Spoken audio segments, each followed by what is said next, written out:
کے موجودہ سیاسی منظرنامے پہ جس میں کہ ہر جانب ایک گھٹا ٹوپ اندھیرا نظر آ رہا ہے، امید کی کرن نظر نہیں آتی، تشدد کے اور ٹکراؤ کے واقعات کی ایک جھلک سامنے نظر آ رہی ہے، حالات خراب ہوتے جا رہے ہیں، ملک کی معیشت کے لیے ایک بہت ہی تاریک دور جو ہے وہ ہمیں سامنے نظر آ رہا ہے، اس وقت بھی حالات بے پناہ خراب ہیں۔ یہ ہماری گفتگو آپ سن رہے تھے انصار عباسی صاحب سے، نسیم زہرا صاحبہ سے۔ اب اس پہ ہم ٹیک لیتے ہیں موجودہ صورتحال پہ۔ یقیناً اپوزیشن کی اس تحریک میں سب سے اہم کردار، سب سے بڑی جماعت پاکستان مسلم لیگ نون ہے، پاکستان کی سب سے بڑی اس وقت اپوزیشن کی جماعت ہے، ویسے بھی پاکستان کی دوسری بہت بڑی جماعت ہے، اور اس کا کلیدی کردار ہے آج بھی اس سیاسی تحریک میں بھی اور آئندہ کے منظر میں بھی۔ اس کے لیے بات کرنے کے لیے ہمیں جوائن کر رہے ہیں جناب رانا ثناء اللہ خان، صدر ہیں پاکستان مسلم لیگ نون کے پنجاب میں۔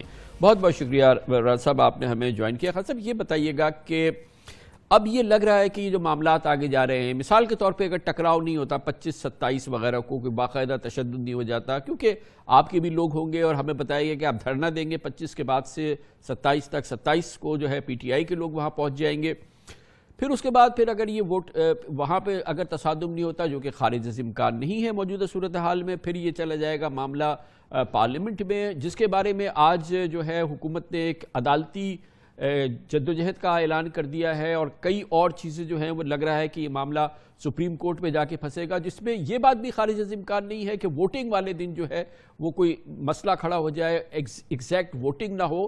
اس سارے سینیریو کے لیے آپ کے پاس کیا کنٹینجنسی ہے؟ کس طرح سے آپ اس سے نبرد آزما ہوں گے؟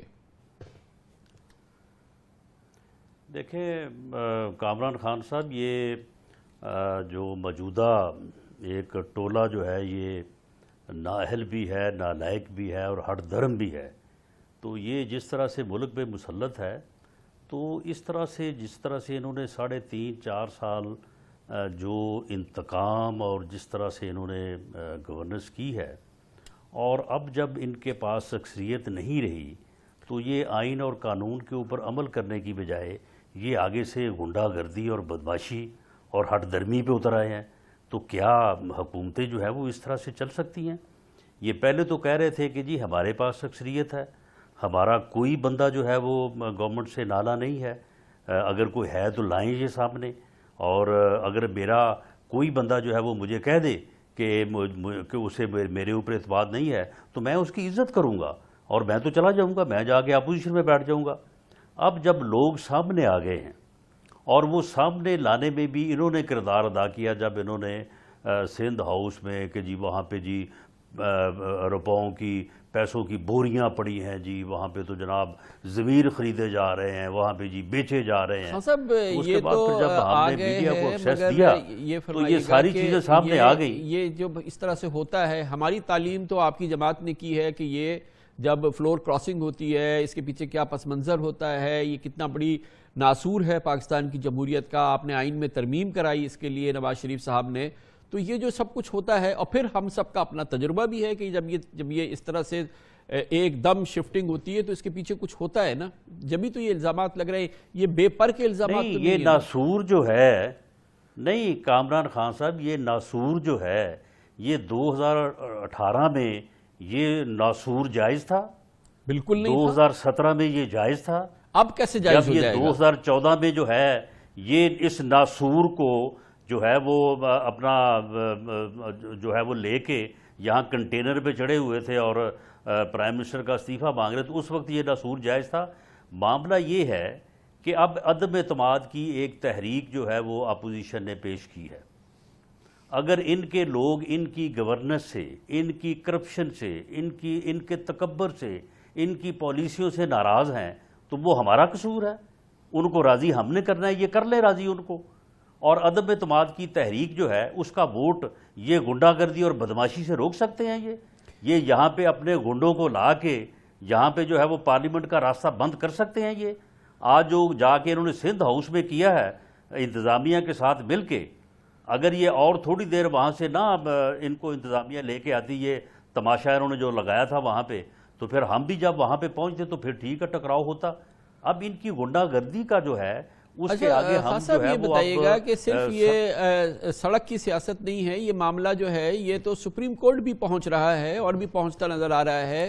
اب عدالتی جنگ کے حوالے سے کتنی تیاری ہے آپ کی؟ نہیں کامران خان صاحب آپ مجھے یہ بتائیں سڑک پہ کون لے کے آیا ہے؟ کس نے جلسوں کا انعقاد کر کے گالیاں نکالی ہیں؟ کون کہتا ہے کہ میں انسانوں کا سمندر جو ہے وہ 27 مارچ کو یہاں پہ اکٹھا کروں گا ڈی چوک میں پارلیمنٹ کے سامنے؟ تو جب یہ پھر سمندر اکٹھا کرے گا تو اس کے مقابلے میں پھر ہم بھی سمندر لے کے آ جائیں گے. پھر ٹھیک ہے جس کا سمندر بڑا ہوا تو ٹھیک ہے سڑک پہ فیصلہ ہو جائے. ورنہ عدم اعتماد کی تحریک جو ہے اس پہ ایک ووٹنگ کا طریقہ کار ہے, وہ آئین میں قانون میں درج ہے. یہ میں نہیں کہہ رہا اس کے کہ کس مطابق نے اسپیکر ابتدا اجلاس کی. کیوں نہیں خان بلاتا؟ صاحب میں نہیں کہہ رہا کہ کس نے ابتدا کی. یقیناً عمران خان نے جلسے شروع کیے ہیں, اب انہوں نے بات کی ہے, اب آپ نے کہا کہ ہم دھرنا دیں گے وہاں پہ, 25 سے ہمارے قافلے وہاں پہنچ جائیں گے اور پھر ہم آخر تک وہاں پہ بیٹھے رہیں گے. اس سے فائدہ کس کا ہوگا؟ کیا اس کا مطلب یہ ہوگا کہ اس زور سے جو کہ آپ کہہ رہے ہیں آپ کی طاقت زیادہ ہوگی وہ عمران خان کو بہا کے لے جائے گی یا پاکستان کی جمہوریت چلتی رہے گی؟ نہیں کامران خان صاحب مجھے یہ بتائیں کہ کیا عدم اعتماد کی تحریک کا پیش کرنا کوئی جرم ہے؟ یہ غیر قانونی غیر آئینی عمل ہے. جب ہم نے پیش کر دی ہے اور اس کے اوپر ووٹنگ ہونی ہے, ووٹنگ کا طریقہ کار آئین اور قانون میں درج ہے, اور اگر کوئی اپنا ووٹ غلط آئین اور قانون کے برعکس جو ہے وہ کاسٹ کرتا ہے, اس کا بھی جو ہے وہ کنسیکوینسز جو ہے وہ آئین میں قانون میں درج ہیں.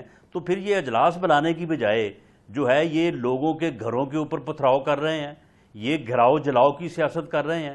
تو پھر کیا اس کا پھر جواب ہم مجبوراً کیوں نہیں دیں گے؟ پھر ہمیں دینا پڑے گا نا. وہ بالکل ورنہ یہ دیں اجلاس گے, بلائیں اور بلا کے وہاں پہ عدم اعتماد کی تحریک کا ماحول فیصلہ ہو. میں جمہوریت چلتی رہے گی, روا دوا رہے گی. یہ ماحول کون پیدا کر رہا ہے؟ جو پیدا کر رہا ہے, نہیں دیکھیں نہیں سن لیں کامران خان صاحب, اگر عدم اعتماد کی تحریک کا پیش کرنا غیر قانونی غیر قطعی نہیں ہے اور غیر جمہوری عمل ہے تو آپ حکم فرمائیں ہم واپس لے لیتے ہیں. قطعی نہیں ہے. اور اگر یہ ایک آئینی ہے, یہ قانونی ہے, یہ جمہوری ہے, تو پھر اس کے اوپر جو ووٹنگ کا راستہ روک رہا ہے, جو غنڈہ گردی اور بدماشی دکھا رہا ہے, جو لوگوں کو دھمکیاں دے رہا ہے, تو پھر اس کو روکیں, اس کی بات کریں. پھر اچھا جو یہ کہہ رہے ہیں کہ ہم جو ہے لوگوں کو اٹھا لیں گے, ہم ان کو یہ کر دیں گے. آپ مجھے یہ بتائیں کہ کل 12 لوگوں نے سر عوام دیکھیں گے نا, اگر وہاں پہ مثال کے طور پہ 50,000 آدمی 2 لاکھ آدمی لے کے عمران خان کھڑے ہو جائیں اور آپ پارلیمنٹ کے اجلاس میں جا رہے ہوں اور یہ 2 لاکھ کا مجمع آپ کو روکنے کی کوشش کرے, تو پھر ذمہ داری کیا ان پر عائد ہوگی یا آپ پر عائد ہوگی؟ پاکستان کے عوام ان کے ساتھ کھڑے ہوں گے, آپ کے ساتھ کھڑے ہوں گے. لیکن اب جب آپ 2 لاکھ ان کے 5 لاکھ آپ کے جب آمنے سامنے کھڑے ہو جائیں گے, پھر تو بین الفریقین یہ تشدد ہوگا نا.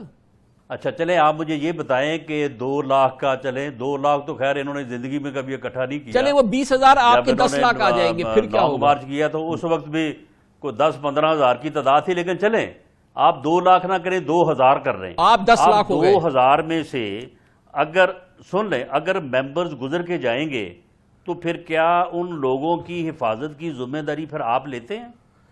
سر یہ پوری دنیا دیکھ رہی ہوگی, پوری دنیا ٹیلی ویژن پہ دیکھے گی, اس میں تو کوئی دوسری بات ہی نہیں ہے نا. اور کیا, اور پھر چلے اب آپ کیا کہہ رہے ہیں؟ اگر ان 2,000 آدمیوں نے, نہیں سن لیں نا, جی 2,000 لوگوں نے, اگر 2,000 لوگ جو ہیں وہ کسی ایک آدمی کو جو ہے وہ مارنا شروع کریں اور اس کا نقصان ہو جائے, تو پھر کیا کو آپ کے پاس طریقہ کار ہے کہ آپ اس کی روح کو واپس بنا لیں گے؟ آپ یہ کہہ رہے ہیں کہ نہیں, یہ تو خیر خان صاحب یہ بات کر لی. 2,000 ایسا تو نہیں ہے کہ ابھی پی ٹی آئی کے پاس جو ہے وہ, اب آپ کہیں چلے 2,000 کے آپ 200 کہہ لیں, اس سے کوئی فرق نہیں پڑتا. لیکن یہ ظاہر ہے کہ ایسی صورتحال نہیں ہے. لیکن یہ تو بتائیے کہ اگر یہ معاملہ عدالت میں چلا جاتا ہے اور جیسے کہ جا رہا ہے, پہنچ گیا ہے سپریم کورٹ میں, اور عدالتی اس معاملے پہ اسٹے آ جاتا ہے, قدغن آ جاتی ہے, ایک عدالتی معاملہ شروع ہو جاتا ہے, اس کے لیے کیا آپ کی حکمت عملی ہے؟ میری پارٹی کی جو لیڈرشپ ہے, میں ابھی اس کے اوپر کوئی بات تو نہیں ہوئی, لیکن معاملہ یہ ہے کہ یہ سارا جو ہم اس چیز کو مینیج کر رہے ہیں کہ اگر یہ بدماشی اور غنڈہ گردی پہ آگے سر سپریم کورٹ پہ جانا بدماشی غنڈہ گردی نہیں ہے. یہ غنڈہ گردی سپریم کورٹ پہ اپنا کیس لے کے جانا بدماشی غنڈہ گردی بالکل نہیں ہے. وزیر کر رہے ہیں, یہ کوئی عام آدمی تو نہیں کر رہا. یہ سپریم کورٹ پہ آئینی پٹیشن دائر کرنا, ریفرنس فائل کرنا, کیس کرنا, یہ تو کوئی غنڈہ گردی نہیں ہے. یہ جیسے کہ تحریک عدم اعتماد داخل کرنا جو ہے آپ کا آئینی قانونی حق ہے, سپریم کورٹ سے رجوع کرنا کسی پاکستانی کا آئینی قانونی حق ہے. اگر سپریم کورٹ ہمیں روکے گا تو ہم سپریم کورٹ کے آرڈر کا احترام کریں گے. لیکن اگر یہ بندے لے کے آئیں گے تو ہم اس بات کا ضرور انتظام رکھیں گے، اگر یہ 200 لائیں گے تو انشاءاللہ 200 آئے گا، 400 لائیں گے 400 آئے گا، اور اگر انتظامیہ کی زیر سرپرستی جس طرح سے آج انہوں نے غنڈہ گردی کی ہے سندھ ہاؤس کے باہر، اگر اس طرح کی یہ غنڈہ گردی دوبارہ کسی جگہ پہ بھی انہوں نے کی، کسی کے گھر پہ پتھراؤ کیا، کسی کا گھراؤ کیا، تو اس کا جواب جو ہے نا وہ پتھر کا جواب پتھر آئے گا۔ بہت شکریہ جناب رانا ثناء اللہ خان صاحب، صدر پاکستان مسلم لیگ نون پنجاب ہمارے ساتھ موجود تھے۔